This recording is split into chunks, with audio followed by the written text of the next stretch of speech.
a common law citizen, that he was actually under Admiralty and Maritime jurisdiction. Now, when we pull up some of these statutory requirements, it's an interesting thing that you brought up. But what they do is these regulations are never enacted into law. We'll show you something on that just a little bit later, but they're not enacted into law. They just make a regulation, and because you voluntarily enter into this contract, all of these regulations just come up as enforceable to you, even though you don't know any better. Now, we have a Fair Credit Reporting Act that says if you make any loan or you get involved in any kind of a credit relationship, they got to tell you everything about how much the interest rate is, what the payments are, how long the payments are. I mean, they got to tell you every single thing about the contract. And in theory, all contracts, you're supposed to know all of the facts in regard to the contract. They just make the contract one-sided. And they figure, well, these people are not that well informed. They're not real bright. We'll just get them to sign this on their driver's license, and they'll voluntarily acquiesce into the situation, and then we can throw all of these regulations at them, and they'll never know how we hit them. So it's very important that you understand when you sign something, read it, for sure. If you don't understand everything that's down there, take it to somebody and ask some questions before you sign it. Because once you sign it, it's harder to get out of. But I highly recommend everybody lose their wallet and go down and redo their driver's license and sign the thing UD when you sign it, and put 1-207 without prejudice. Because right then and there you cut off all of this Admiralty and Maritime jurisdiction, and you return back to your contract law of what? You're a common law citizen living at the common law. And they can have their contract, but it's not enforceable. Why is it not enforceable? Because you can state that you signed it under duress. Well, how do I know that? Look, I put UD right after my name. U period D period. What do you think that means? Under development? Under the deck? That means under duress. When I signed this, I was under duress. I didn't voluntarily sign this. I had to sign this, or the cops were going to cuff me about the head. You see, I was under threat, intimidation, coercion. I still believe that I have a right to travel freely and unencumbered. Notice you're not driving. You have a right to travel. The customary usage of the right to travel today is you get in a car. You don't go down to 7-Eleven on your bicycle. You get in a car. You want to go down and pick up a carton of milk? You get in your car. Another unique argument along these lines is, well, Judge, I asked this judge, I says, let me ask you a question, Judge. If I get in my car, the Constitution was still in effect in full force before I got in my car, right? Oh, yeah. Now, when I got in my car and I had my gun, it was still in effect, right? But when I closed the door, the Constitution was suspended, and everybody broke out laughing. How could that be? The act of getting in the car and closing the door made the Second Amendment unconstitutional. I said, that's totally ludicrous. How could that possibly be? You see, they have passed these laws, and they've gotten away with it for so long that it's kind of like a bank robber that's robbed 25 banks in a row, and on the 26th is a little miff that you getting excited. Man, I've done this 25 times. What's the big deal? Now you're going to bust me on the 26th time, and you're going to get all upset.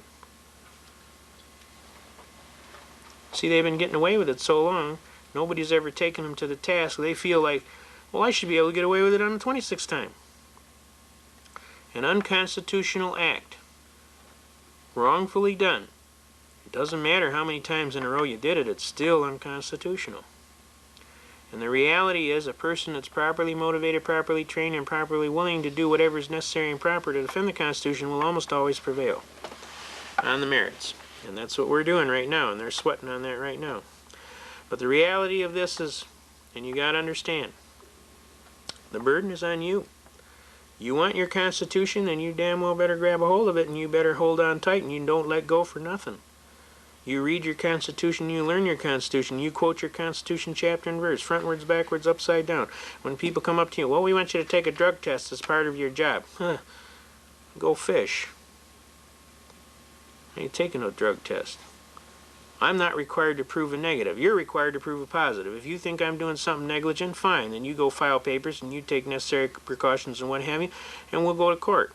I says, but I'm not going to be convicted before the fact, and then I got to provide evidence that I'm not guilty.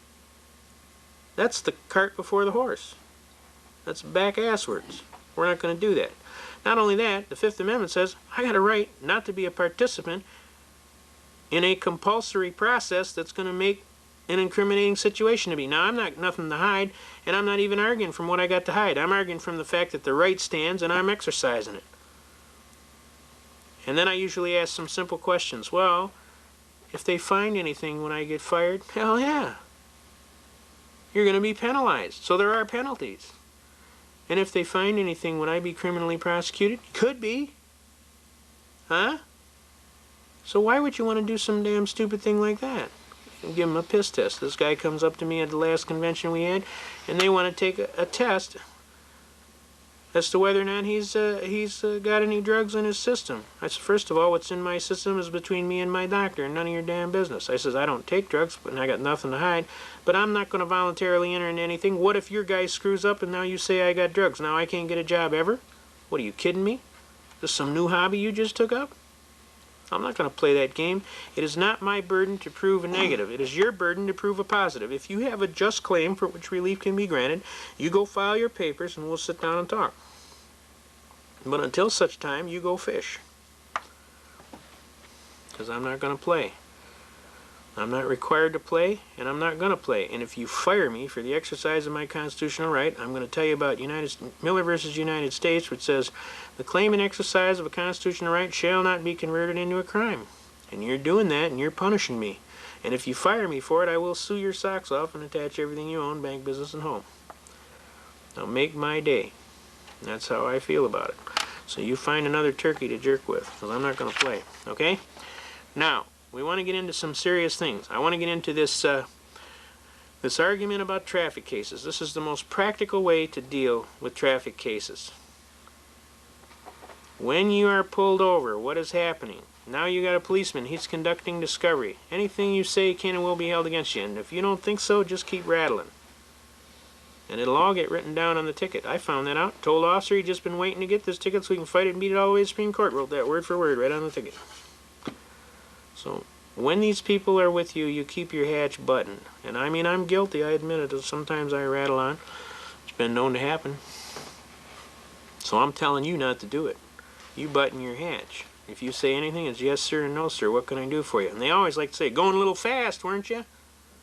I say, I neither admit nor deny, and I leave you to your proofs. Oh, a lawyer. Nah, I'm not a lawyer. But I'm smart enough to keep my mouth shut, because I realize anything I say is going to be putting down on your paper. And so you got a charge, you make it, and I'll see you in court. Oh, you want to go to court? Oh, yeah, I always go to court. I fight everything, murder one. It's kind of like a hobby of mine. You know? Well, let's see what we get. And they walk back to the car, and they start writing. Or they usually come back and they say, well, you're going a little fast. Think about slowing down. We're going to let you go with the warning. You got to have a good day. Thank you, officer. You have a good day, too. God bless you and keep you safe. Okay? Courtesy. I can blow their doors off anytime I want. Still, yes, sir, no, sir. Courtesy. Courtesy pays. You treat people the way you like to be treated, and 9 times out of 10, you will benefit. You treat people like a yahoo, and you're going to get treated like a yahoo yourself. So I highly recommend courtesy as an effective way. I had a policeman one time tell me, you ever ate a flashlight the hard way? And I looked at him and I said, quite frankly, officer, most of the officers I have run into are extremely professional. And I treat them with a great deal of courtesy and professionalism because I respect what they're doing and that they risk their life every day. And at no time would I give an officer enough static that he would want to make me eat a flashlight. I mean, I treat them very cordially, and I respect what they're trying to do. I don't agree with everything they're trying to do because some of the stuff is kind of unlawful. I said, but I will give them the courtesy they have coming. He turned to me and he said, I'm sorry, I got a big mouth. I didn't mean it. You're right. I was out of line. See, you treat people with courtesy, and 9 times out of 10, you can even back down some guy that's talking a lot of manure. But the louder you talk, and the more belligerent you talk, the more louder and the more belligerent he has to talk. It's kind of like Newton's third law of physics. Every action has an opposite and opposing reaction. You talk crap, then he's got to talk crap. So my advice to people is don't do that. It's unmotivated. Who's doing this, you or him? Remember, the best weapon you have is the one right between your ears. So use it.